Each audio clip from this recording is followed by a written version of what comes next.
I'm joined now by Bruce Campbell, Portfolio Manager for StoneCastle Asset Management with the StoneCastle Cannabis Week Look Back. Hey, Bruce, how are you? Yeah, doing well again this week. Yeah.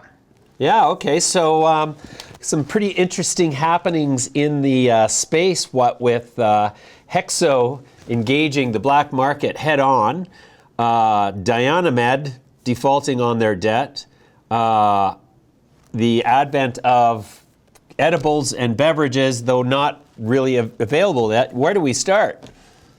Yeah, there's we're not short on news, that's for sure this week.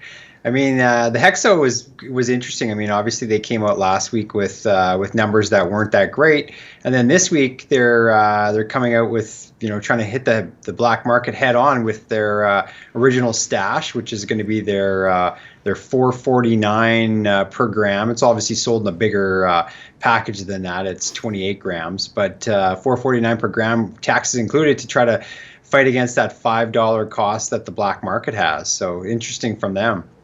Yeah, do you think though, I mean, if you look at their financials, $5 a gram, it's not really what you would call a lucrative business, if even break even.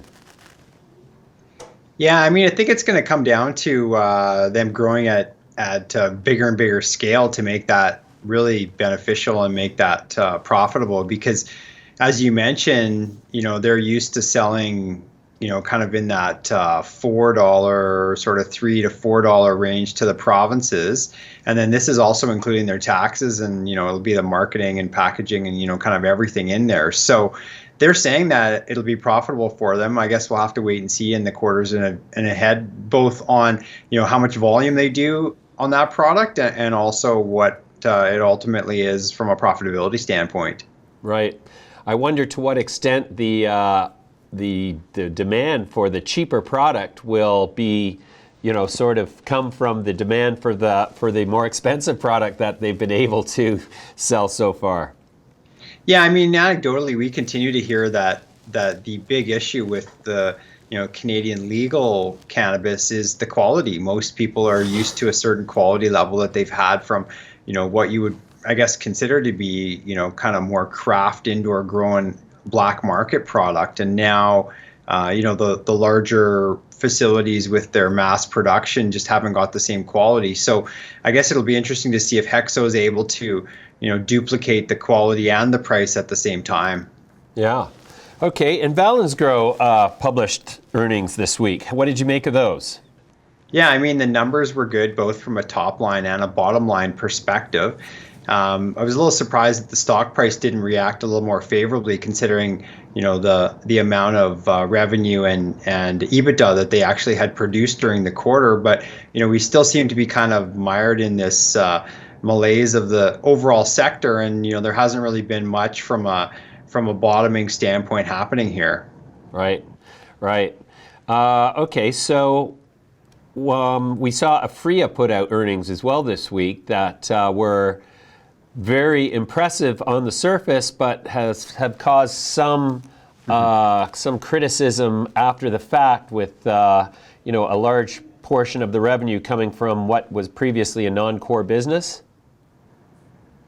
Yeah, I mean, that was when you looked at the top line numbers, everyone was cheering, and then obviously as people were able to dig into those numbers, and you saw that a big part was non-Canadian production or non-Canadian sales, people started to get a little bit more critical of what that meant. Personally, I think that continues to be a big market, and so they're going to focus on that. And if that's where they drive their earnings, well, they wait for kind of that supply demand equation to come into balance on the Canadian market, especially with the sort of next generation of products that are going to be released here in a couple of months. Then that's what we want to see from a management team, right? And so one of the other statements that came out that was really interesting to me is that the Ontario Cannabis Store suggested they might allow LPs to market products directly to the consuming public.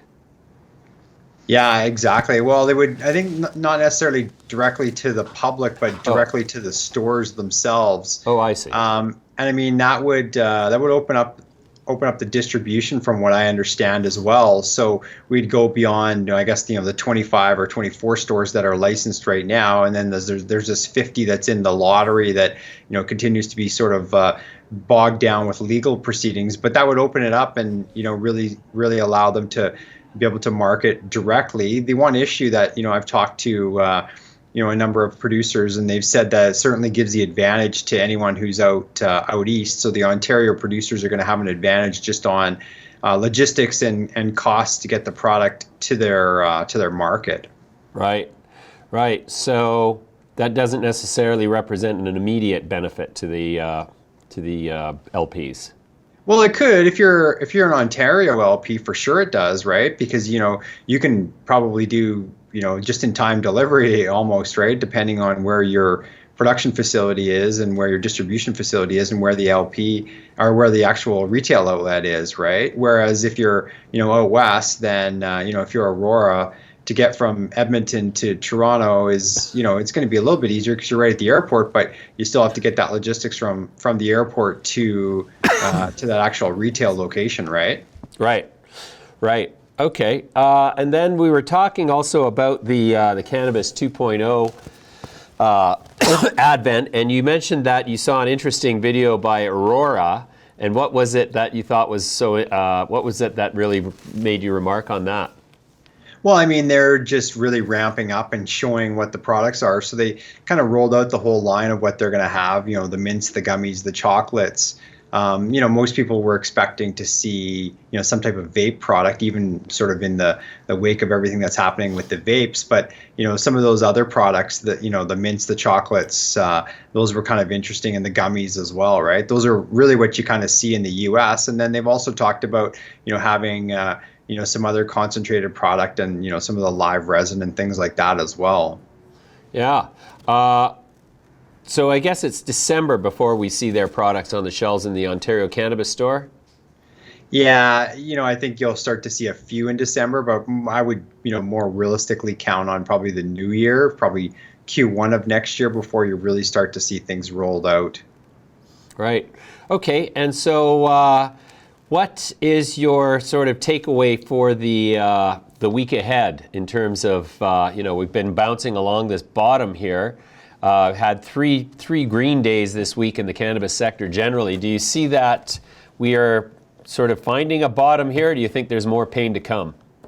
Well, we look at a lot of different technical indicators, and from a lot of those, we're actually seeing that the market's obviously really oversold, and we've seen some individual signs on individual stocks that it looks like perhaps we could be starting to see that bottom and things could move back up. Obviously, we'd need the big catalyst, and I think it was Wednesday night that everyone was all excited because the Chronos shares were up in the aftermarket by about 40%, and people weren't too sure what that was, but they were all speculating.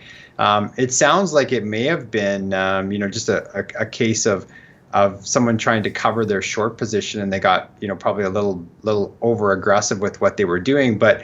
If they were down or if they had made, a 60 or 70 or 80% return, then, that really still would have been profitable for them. That's the first sign that we probably need to see, is that the shorts aren't continuing to press here. And from what we understand, that still has been the case. There's still stock that's being lent out to be shorted. So we would need that short covering rally to begin with.